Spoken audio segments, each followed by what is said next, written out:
lo que le llama la atención a la gente en la revolución industrial no es el incremento en la producción de riqueza, sino que es en qué se transforma la vida del obrero, ¿no? Y el obrero, de hecho, no es económicamente más pobre que el campesino. De hecho, si ustedes miran así como la vida de un proletario, la cantidad de dólares así que tiene un proletario respecto a la cantidad de dólares que tiene un campesino medieval, y se trata de hacer uno la comparación, el proletario es más rico, entre comillas, que el campesino. El punto es que está absolutamente desintegrado, que ese gallo vive en un pedazo de tierra hacinado, lleno de ratones, lleno de... en fin. ¿Cuál vida, sí? El proletario. Es que se desintegra en el sentido que... No, es que hay diferencias, de hecho, hay diferencias que son muy significativas, porque de hecho el obrero trabaja 16 horas diarias, hay explotación infantil, no el que lo emplea no es su mamá, sino que es un capataz. O sea, hay un montón de diferencias que hacen que la vida del proletario esté más desintegrada que la vida del campesino, no obstante el campesino sea en un sentido material, estrictamente material, más pobre. Y pones muchos datos para decir que la vida, digamos, de los noruegos en 1850 era lo que hoy día llamaríamos extrema pobreza. Ahora, nosotros hoy día a una persona que no tiene agua potable, que no tiene sistema de alcantarillado, que no tiene luz eléctrica, nosotros decimos que es una persona pobre. Cleopatra, digamos, no tenía ni sistema de agua potable, ni alcantarillado, ni luz eléctrica. Cleopatra era pobre y yo digo enfáticamente, Cleopatra no es pobre. Era más pobre que nosotros. No era más pobre que nosotros porque la pobreza es de hecho un dato relacional. La pobreza no es una cuestión material, es una cuestión social. ¿Y en qué sentido la pobreza es una cuestión social? En que tiene un contenido simbólico que esto no capta, y contenido simbólico significa salir de mi casa y saberme despreciado, digamos, saberme irrelevante. Entender esto en términos económicos y no en términos sociales es que se nos escapa lo que es de hecho más relevante de la pobreza, porque entender la pobreza en términos puramente materiales es no entender la complejidad del padecimiento del pobre.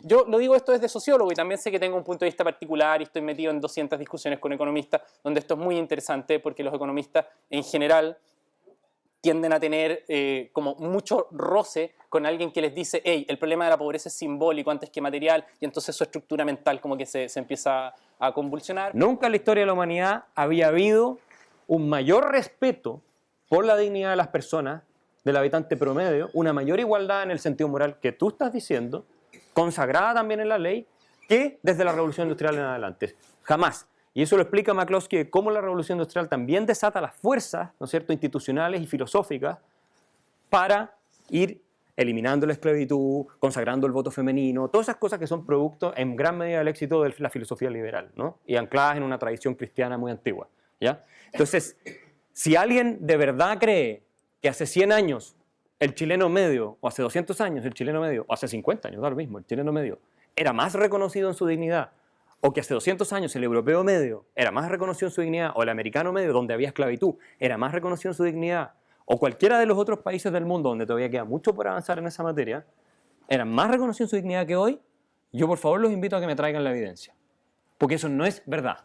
Nunca en la historia de Chile, con todo lo que falta, porque, de acuerdo, falta, pero nunca en la historia de Chile, no solamente el chileno medio había vivido mejor desde el punto de vista de su calidad de vida en términos de bienes materiales, que uno los puede despreciar cuando ya los tiene, pero cuando no los tiene son muy importantes, ¿verdad? Y tampoco había sido más reconocido como sujeto de derechos y en su dignidad que hoy, con todo lo que falte por avanzar, insisto, falta por avanzar, pero nunca. No nos equivoquemos, sin menospreciar lo que tú estás diciendo, yo creo que hay un problema conceptual también en tu argumento, que es si la pobreza no es solo un tema material, ¿verdad? Y tiene otras dimensiones de cómo te reconocen a ti. Entonces, ¿cómo mides tú cuando alguien es pobre si eliminamos el día de mañana la pobreza y todo el mundo ganara, por decirte, tuvieran los $20.000 de per cápita mensual? ¿Cómo determinas tú si alguien es pobre? Suponiendo que todos tuvieran el ingreso per cápita de $20.000 al año. ¿Cómo determinas tú si alguien es pobre? Ya eliminaste la pobreza desde el punto de vista económico, la eliminaste, ya no es discusión, supongamos. Desde tu teoría, ¿cómo dirías una persona es pobre? Que gana, da lo mismo, $50.000 al año. Pues, según tu teoría, podría llegar a ser pobre esa persona. De luego que sí. Ya, bueno. Pero ya entramos en otra dimensión del análisis, que es la dimensión simbólica que da para todo tipo de lucubraciones y discusiones que son muy interesantes. Pero ya no estamos en la discusión de la gente que no tiene versus la que tiene para poder vivir y para satisfacer sus necesidades básicas, tipo educación, salud y todo eso. Ya es otra discusión, porque en ese caso la tendrían cubierta. pero tal vez no van a participar de igual manera en la vida política. Se van a dedicar a cazar Pokémones, no sé. No sé si he tenido la oportunidad, digamos, esto va a sonar galuchero y me disculpo, digamos, porque de hecho es galuchero, pero no sé si he tenido la oportunidad como de tomar metro en hora punta, digamos, en la mañana y estar una hora en estación central tratando de subirte a un vagón, digamos, con la cara de otra persona acá. Bueno, Yo me muevo solo en helicóptero, no te podría decir. lo sospechaba. Entonces, ¿cachai? Claro. El problema de que el grueso de los trabajadores chilenos tengan que levantarse a las 4:30 de la mañana, un cuarto para las 5 de la mañana para entrar a su pega, ¿no? Eso efectivamente genera un malestar. ¿Y quién arruinó el transporte porque, público? Sí, pero si yo no te estoy hablando de la solución, el transporte público, en fin, millones de... Es que no, porque yo no estoy diciendo que esto antes era maravilloso y que de pronto se desintegró. Digo, acá hay un problema, que hay como un discurso social del cual a mí me parece que tú formas parte, que no es capaz de percibir como cuál es su radicalidad, No, yo lo porque están tan como satisfechos con el tipo de transformaciones materiales que ha tenido Chile, que la desintegración social y política que está teniendo Chile. Yo al final creo que esto es un problema para la democracia. Si me apretáis a mí, lo que a mí me inquieta es que creo que esto es un problema para la democracia, porque creo que es una sociedad en la que hay gente que no vale políticamente. El hecho de que el 90% de la población chilena tenga conciencia de que no vale políticamente, te genera una erosión en el tejido social que es brutal y que no se repara, digamos, con más riqueza. No, yo creo que tú estás ahí muy anclado en la tradición republicana antigua, digamos, que tú crees que los ciudadanos van a ir todos ahí se van a reunir en el foro y van a resolver los problemas. La verdad es que la gente ni siquiera ejerce su derecho a voto porque le da lata. No planteemos ciudadanos ideales que no existen. Y sí, yo estudié en el barrio República, me tomaba el metro todos los días, trabajé en San Miguel, me tomaba el metro todos los días, así que sí he vivido la experiencia que tú me dices. Vengo del campo en el sur, no soy un gallo santiaguino que estudió aquí en el Cumbre y después se fue, nada contra el Cumbre, pero por decirlo en términos caricaturescos, después se fue a estudiar a la Universidad de los Andes. No es mi realidad. Yo viví, conozco lo que son, tengo amigos allá de estratos que tú no te podrías imaginar, así que no hagas una... No que hagas, pero inconscientemente estás haciendo un poco una caricatura mía. Y eso a mí me carga. Te ven rubio al tiro y dicen, no, este es cuico, el barrio alto, esa cuestión, y a mí me tiene cansado. La verdad es que no es así, ¿ya? Y sí tenemos una preocupación legítima por la gente que está en necesidades. Ahora, tú me dices a mí, no, es que entonces lo que hay que hacer es ver el universo simbólico. Perfecto, pero resulta que podemos pasarnos toda la vida discutiendo eso, y si los tipos de verdad se cargan las AFP, y tú lo sabes perfectamente, a los que más van a dañar va a ser a los 10 millones de trabajadores que están cotizando ahí, porque les van a robar todo. Esa es la verdad, como lo hicieron en Argentina. Existen efectivamente las cosas que tú dices, de que hay comunidades que se disuelven, se arman otras, pero hay comunidades que se disuelven. Ahora, la pregunta más importante y más interesante para mí sería cómo resolver eso, o cómo mejorar eso. Esa es la pregunta interesante, porque tú estás de acuerdo conmigo en las ventajas de la modernización, yo estar de acuerdo contigo en varios de los defectos de la modernización. Ahora, ¿cuál es la respuesta? Y lo que a mí me preocupa, y por eso no te hago la crítica a ti en ese sentido, lo que a mí me preocupa es que como que la respuesta que se da en los medios, o que se está dando y que tú ves en la calle es, tumbemos el sistema. Si nos convertimos en un país con un Estado como el argentino, vamos a estar todos mejor. Y tú sabes, y yo sé que ese no es el camino. Entonces lo que yo he hecho de menos es eso, la propuesta para mejorar esto. Hay un discurso que es típico, digamos, típicamente del pensamiento liberal, que es decir, hey, todavía no podemos detener el crecimiento porque todavía hay mucha pobreza, entonces hay que seguir creciendo aunque esto tenga el costo de incrementar desigualdades, de incrementar segregaciones, porque son costos que hay que aceptar hasta que no lleguemos a un cierto nivel de riqueza que nos permita parar el crecimiento. El punto es que nunca ha llegado la sociedad que diga, paremos, ya somos suficientemente ricos, ahora es momento de redistribuir. Ese momento no llega nunca. No llega nunca porque es un momento que es utópico, porque en todo momento van surgiendo nuevas necesidades y entonces las sociedades nunca se detienen. Pero los países que más redistribuyen son los que más han crecido económicamente. Pero no porque sean los países más ricos, es porque hay millones de variables. Sí, es más rico Alemania, digamos, ¿no? Pero Alemania no es solo el país más rico, no es lo único que define Alemania que sea el más rico. De hecho, Estados Unidos es más rico y no redistribuye. Sí redistribuye. No, sí, no tanto como Alemania. Digamos, ¿no? Bueno, en fin, el punto al que quiero ir de nuevo es el siguiente. No es así. Ya, podemos volver a discutir, digamos, si redistribuye más. 57% del gasto del gobierno federal es para derechos sociales. 57%. Ok, podemos, insisto, discutir sobre si Estados Unidos redistribuye más que Alemania, no era mi punto.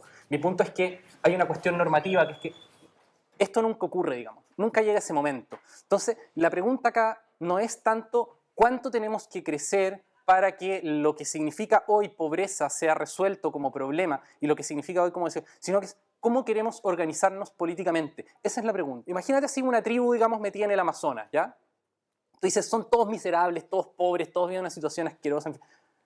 Pero eventualmente no son tan pobres como sería esa misma persona metida en nuestra sociedad. Pues efectivamente, si ese gallo que no está vestido, digamos, ¿no? viviera aquí hoy, se muere de hambre, porque hay circunstancias sociales que generan ciertas cosas, porque no va a tener previsión, porque no va a tener educación, porque no va a tener, en fin, no va a tener ciertas cosas que son expectativas sociales instaladas en el modo en que nos organizamos nosotros hoy, ahora, aquí. Pero el que crea la riqueza para que haya edificios y haya inmobiliarios y todo es el mercado, o sea, los emprendedores. ¿Cómo va a ser el mercado el que crea la riqueza? Es la gente que trabaja y produce la riqueza, ¿no? ¿Quién la crea? ¿Los marcianos? Son las personas trabajando, pero eso Bueno, no es pero el mercado son las personas trabajando y haciendo intercambio. El mercado no el es mercado son las personas una... que están haciendo intercambio. El mercado son las personas que trabajan, producen e intercambian en relaciones, ¿no es cierto?, permanentes y dinámicas. Eso es el mercado. El trabajo Todos ingresa- nosotros somos parte del mercado. El mercado hoy en día aquí la gente está apuntando. O sea, que aquí Espérate, está mejorando. ¿tú eres parte del mercado o no? Esa camisa, ¿dónde la sacaste? Pero él no es parte del mercado por haber comprado una camisa. Todos somos de aquí. Pero claro que sí. ¿Pero de qué estás hablando? Por supuesto que somos parte del mercado. Tú puedes participar A ver. provisoriamente del mercado en los No, momentos pero en si que tú vas y te intercambias. compras esta botella de agua, tú estás participando en una relación de intercambio de mercado. Hay una cosa de... Sí, No, somos nosotros tomando decisiones libres. se participa del mismo modo que somos Estado, digamos, pero yo no soy No, el porque Estado. tú no eres de los tres poderes del Estado, legislativo, judicial y ejecutivo, ¿tú eres parte de alguno de ellos? No, entonces tú no eres parte del Estado. Pero eso es Montesquieu, digamos, los No. estados democráticos A ver, funcionan... Max Weber es la misma historia, Max Weber... Marx es la misma historia. Max Weber cree que la legitimidad es siempre ascendente y que por lo tanto todo ciudadano es parte del Estado. La supuesta legitimidad. La legitimidad No, política, a ver, entonces los nazis cuando tenían esa dictadura totalitaria o Stalin, ¿eran todos los ciudadanos parte del Estado? Hay un sentido en el que sí, o que es un Estado... No, bueno, digamos, pero que lo reprime, entonces digamos, estás estirando el elástico ver, mucho. ¿En el el- gobierno militar en Chile eran todos parte del Estado? a ver, ¿Éramos todos parte del Estado? No, pues. No éramos parte del lo que Estado. pasa es que estás pensando el Estado, digamos, como el aparato coercitivo. Pero mira, el digamos, mercado, sí, exacto, como lo define El él. Estado es distinto del gobierno. Pero es que Porque tú, o sea, No, el Estado es distinto del gobierno, por supuesto. No, yo no estoy confundiendo. Max Weber define el Estado como esa organización de seres humanos, ¿no es cierto?, integrada por humanos. Dice, para partir, son personas de carne y hueso. No nos hagamos la ilusión de que es otra cosa. ¿dónde dice eso, Weber? En la política como profesión, No dice eso. el político científico. Te lo leo textual. Léemelo textual. Te lo leo textual. No, perdón, es el perdón. grupo de personas, te hago una apuesta aquí frente a la cámara, te hago una apuesta. Es el grupo de personas, ¿no es cierto?, que dentro de un determinado territorio controla el monopolio de la violencia física considerado legítimo. No sé si lo hice exactamente en ese orden, pero eso es lo que dice. Y después Sí. dice, el Estado es una relación de dominación de unos hombres sobre otros, ¿no es cierto?, que se basa en la supuesta Es una empresa de dominio de de la, hombres sobre de la hombres, legitimidad supuesta, dice él. No dice la legitimidad, no dice que siempre sea legítima. Y que cuando Dice- colapsa esa legitimidad, obviamente colapsa el Estado, ¿ok? Estamos de acuerdo. Léanlo ustedes para que ustedes lo puedan ver después en ese famoso discurso de Weber. Pero, y Franz Oppenheimer, por lo demás, tiene la misma historia. Pero lo que sí es importante entender es que todos somos parte del mercado. No es cierto que no seamos parte del mercado. Que el Estado nos afecta a todos también, pero no todos somos parte del Estado, en el sentido estricto de la palabra, ¿ya? Te lo puedes definir de otra manera. Ahora, mi respuesta a la pregunta de cómo se crea riqueza es una respuesta, esa es la pregunta económica por excelencia. ¿Cómo se crea riqueza? Y hay instituciones que permiten crearla y otras que no permiten crearla. Así de simple. Ahora, si ustedes tienen una alternativa, y esto es lo que a mí me sorprende de todo este debate, yo veo mucha como cosa, esta cosa del mercado, esta cosa del que todos participamos, todos tenemos iPhone y todos queremos salir y ganar plata. Me imagino que todos aquí quieren salir y que les vaya bien en la vida. No hay nadie que no quiera participar de ese proceso y si no quisiera, es su sagrado derecho.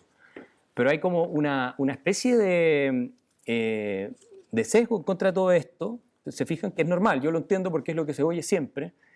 Y por otro lado, un